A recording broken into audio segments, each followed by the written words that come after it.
Picture this. It's the middle of the night. The Black Sea is a flat black mirror. No moon, no stars, just darkness. And somewhere on that vast expanse, a small boat is moving, low to the water, dark paint, no lights, no radar signature, no crew, no one aboard at all. Just a hull, an engine, and a payload that is about to rewrite the rules of modern warfare. For most of the last 4 years, if you saw a Ukrainian sea drone, you knew what it was. It was a floating bomb, a kamikaze. It raced at Russian warships, detonated on impact, and turned million-dollar vessels into scrap metal. Deadly, yes. Effective, absolutely. But simple. One drone, one target, one explosion. Done. But this boat is different. This boat is a mothership. Somewhere off the coast of occupied territory, it stops, its hatches open, and it launches aircraft. Not fighter jets, not helicopters. Small, fast, lethal FPV drones. The kind that normally fly from a soldier's backpack a few kilometers from the front lines. Except now, they're coming from the sea, from an unmanned vessel, and they're heading inland. This is the story of how Ukraine turned a speedboat into an unmanned aircraft carrier, how a country with almost no navy has forced one of the world's largest militaries to completely rethink its coastal defenses, and why Russia now has a whole new direction to defend against. This story comes in 3 acts. Act 1. Ukraine taught the boat to kill ships. Act 2. Ukraine taught the boat to shoot up. And Act 3. Ukraine taught the boat to carry aircraft. And that third act? It may end up mattering more than the first 2 combined. Let's start at the beginning. Before the war, Ukraine had almost nothing that could float and fight. Russia had a real navy, cruisers, submarines, an entire fleet with a century of history at Sevastopol. By every conventional measure, the Black Sea was Russia's ocean. And it wasn't even close, so Ukraine stopped playing Russia's game. They couldn't match Russia ship for ship, so they changed what counted as a ship. Enter the sea drone. The first generation was simple, a jet ski with explosives, remote-controlled, fast, low to the water, hard to spot, hard to hit, hard to stop, and it was devastatingly effective. According to Ukraine's military intelligence, these early sea drones, along with the crews running them, destroyed 9 Russian vessels and damaged 5 more. 9 confirmed kills, including the flagship of the Black Sea Fleet, the Moskva. That was a turning point. A guided missile cruiser, the pride of Russia's navy, sunk by a country with no navy of its own. Now, let's be honest here. Russia didn't just sit back and take it. They adapted. They moved their ships further east. They set up patrols. They created defensive perimeters. But that was exactly the point. Ukraine had forced a major naval power to abandon its own coastline. The blockade of Ukrainian ports? Broken. The threat of amphibious landings? Neutralized. All without a single Ukrainian warship ever leaving port. But Ukraine didn't stop there. Because while the sea drone had proven effective, it had one hard limit. It was a munition. It died with its target. It could only attack what it could physically reach across the water. The coastline was a wall. Put a valuable target far enough inland, and the boat simply couldn't touch it. Its reach ended where the water ended. So Ukraine went back to the drawing board. And what they did next was genuinely unprecedented. They adapted air-to-air missiles for launch from these little boats. Think about that for a second. A missile designed to be fired from a fighter jet at 30,000 feet, now being launched from a pitching deck a few feet above the water. No crew, no pilot, just a remote operator staring at a screen, and it worked. Ukraine credits these drones with destroying Russian helicopters. That was impressive. But then came the real shock. In a world first, a Ukrainian sea drone shot down a Russian fighter jet over the Black Sea. A boat with no one aboard, knocking a multi-million-dollar combat aircraft out of the sky. That alone rewrote a page of naval warfare. Think about the implications. For decades, naval doctrine held that air defense was about ships protecting themselves from aircraft. The idea of a small, unmanned boat being able to hunt and destroy combat aircraft? That wasn't supposed to be possible. But Ukraine proved it was. Now Russia had a new problem. They couldn't just send helicopters and jets to hunt the drones anymore because the drones could fight back. The Black Sea became a no-go zone for Russian aviation. Within range of the coast, Russian aircraft were no longer safe.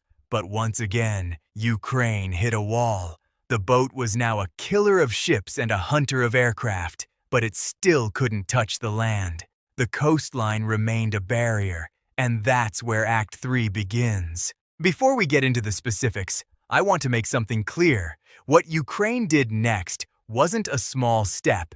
It wasn't an incremental improvement. It was a category shift. In late July 2026, Ukraine's defense intelligence released footage that stunned military analysts around the world. The footage showed a MAGURA-class sea drone sailing close to the coast of occupied Crimea. But this time, it didn't ram anything. It didn't fire a missile. It opened its payload bay. And from that bay, FPV drones were launched. Small, fast, first-person view attack drones. The kind that have become the signature weapon of this war. But here's the key. These drones were normally flown from a soldier's backpack a few kilometers from the front line. They were a land weapon, but now they were being launched from the sea, from an unmanned vessel, and they were heading inland. What happened next was remarkable. According to Ukraine's military intelligence, the FPV drones struck 2 radar-related targets, the command vehicle of a podlet radar complex, and a parole 4 system, a device Russia uses to identify friend from foe. In other words, not random targets. The eyes and the nervous system of Russia's air defense network in Crimea. The commander of the unit that ran this operation, who goes by the call sign 13th, put it bluntly.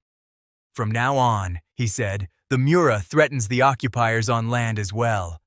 He called it a shift into a new dimension, and that's exactly what it was. For the first time in this war, Ukraine had demonstrated the ability to strike deep inland from the sea, using drones launched from an unmanned mothership. The coastline was no longer a wall, it was a launch pad. But Ukraine didn't stop there, because if July was a proof of concept, August was a statement of intent. On August 10th, Ukraine's defense intelligence released new footage. Same unit, same MAGURA platform, same FPV drones. But this time, they claimed a far bigger prize. Not just radar systems, 2 S-400 launchers, and an antenna used to control Russia's Orion strike drones. The S-400 is Russia's premier long-range air defense system. It's the crown jewel. The thing Russia parks around Moscow and its most valuable sites. It's a system that costs tens of millions of dollars per launcher, and Ukraine claimed to have taken out 2 of them. Now here's where we have to be honest.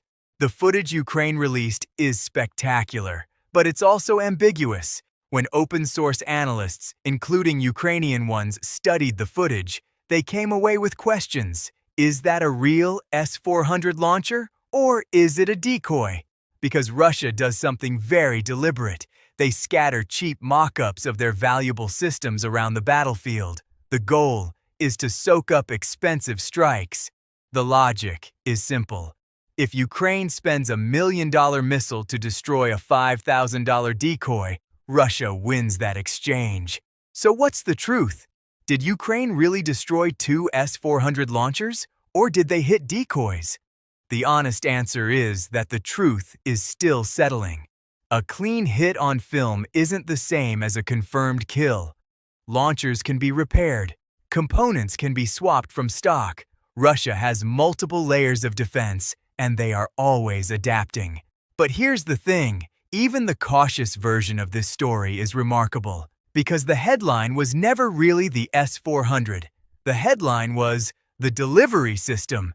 And that raises the question that actually matters, bigger than any single launcher. What happens when a sea drone no longer has to physically reach its target?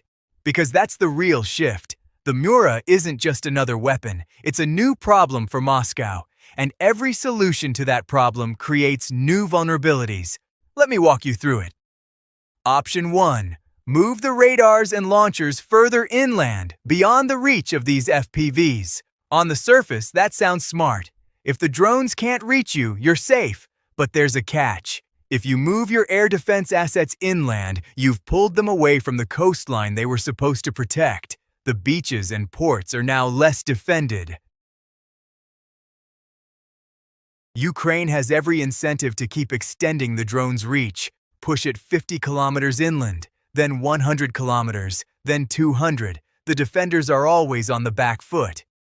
Option 2. Try to shield the entire coastline instead.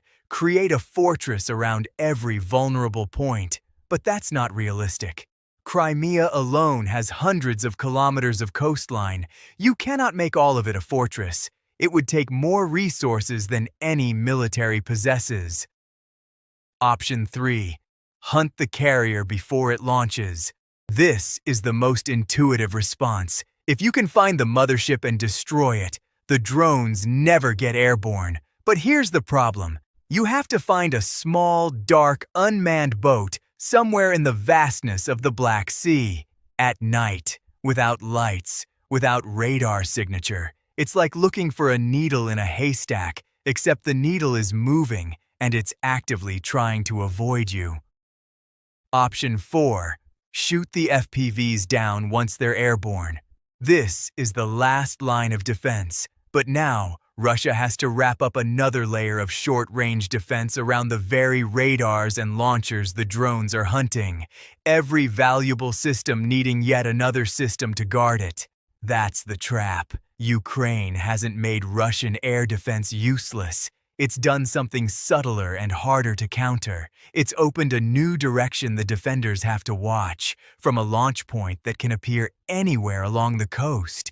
Now let's get technical for a moment because this matters. The MAGURA platform isn't just a hull with a motor, it's a networked system. It uses satellite communication for remote control. It has autonomous navigation capabilities to reach its launch point. It can loiter for hours, waiting for the right moment, and it can coordinate with other assets in real time. The FPV drones it carries are equally sophisticated. They use first-person view technology, where the operator sees exactly what the drone sees. They're fast, agile, and surprisingly hard to shoot down. They can carry a small but effective warhead, enough to destroy a radar system or a command vehicle. And here's the real game changer. A kamikaze sea drone is a munition. It dies with its target. But a boat that carries other drones is a launch platform, and a platform can carry more than FPVs. What else can it carry? Reconnaissance drones to see deeper inland.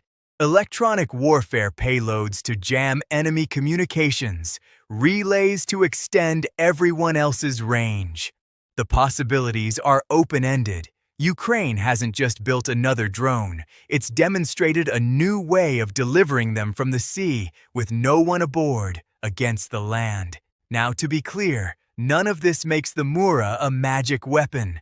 These are still special operations, not a daily campaign. The boats remain vulnerable to weather. A storm can sink them. They're vulnerable to jamming.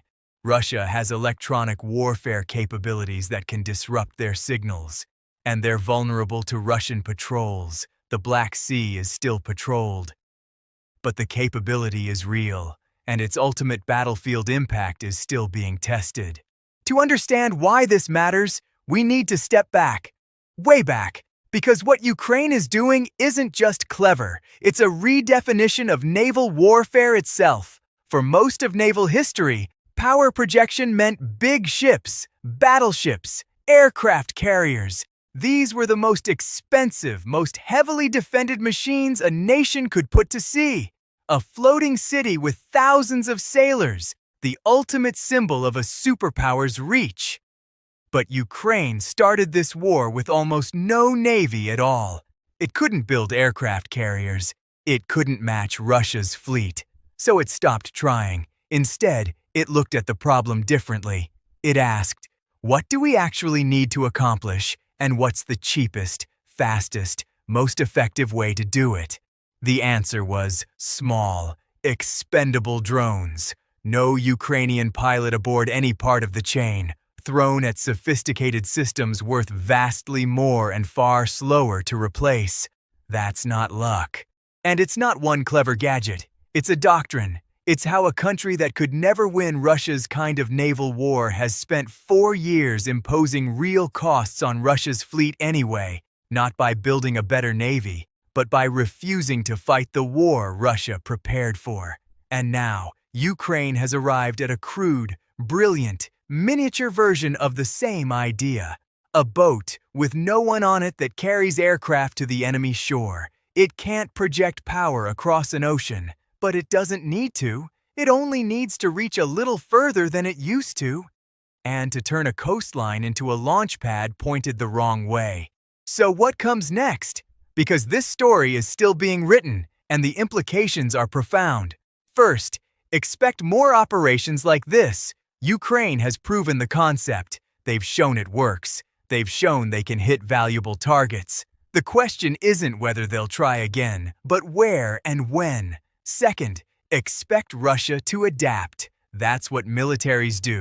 They'll set out more decoys, they'll disperse their systems, they'll develop countermeasures. The arms race continues. But here's the thing, every adaptation has a cost. Every new defense requires resources. And Russia is fighting on multiple fronts. They can't afford to defend everything. Third, expect other countries to take notice. Because what Ukraine has done isn't unique to Ukraine. Any country with a coastline and an enemy is now looking at this and taking notes. Drone motherships are no longer theoretical. They are proven weapons. And fourth, expect the technology to spread. The genie is out of the bottle. The concept of an unmanned sea platform launching aerial drones is now established. It will be refined. It will be copied. It will become a standard feature of naval warfare in the decades to come. Let me leave you with this. For most of naval history, the waterline marked the boundary of what a sea-based weapon could reach. Ships fought ships. Aircraft carriers launched aircraft that could reach inland, but they were floating cities with thousands of crew members costing billions of dollars. Ukraine just taught a boat to cross the waterline, a boat with no one aboard. A boat that costs a fraction of what an aircraft carrier costs. A boat that can appear anywhere, launch its payload, and disappear. Russia now has a problem that didn't exist a year ago. They have to defend their coastline from a threat that can strike from the sea without ever being seen. They have to guard hundreds of kilometers of shoreline against a weapon that costs less than a tank. And every solution creates a new vulnerability. That's the beauty of asymmetric warfare.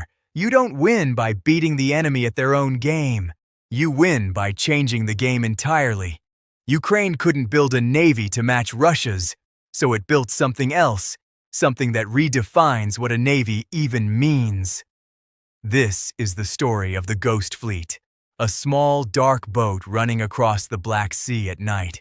No crew, no lights, no one aboard at all, but capable of reaching inland, striking the enemy's most valuable assets, and returning to the darkness. The waterline used to mark where the sea drone's reach ended. Ukraine just taught a boat to cross it, and that changes everything. If you enjoyed this deep dive into modern naval warfare, please subscribe. It genuinely helps YouTube understand that people want to see this kind of analysis, and it gives these videos a better chance of reaching viewers who might otherwise never find them. I also have a full breakdown of the technical specifications of the MAGURA platform, including its range, speed, payload capacity, and communication systems, linked in the description. Tap that link and watch the full breakdown. Thank you for watching. See you in the next one.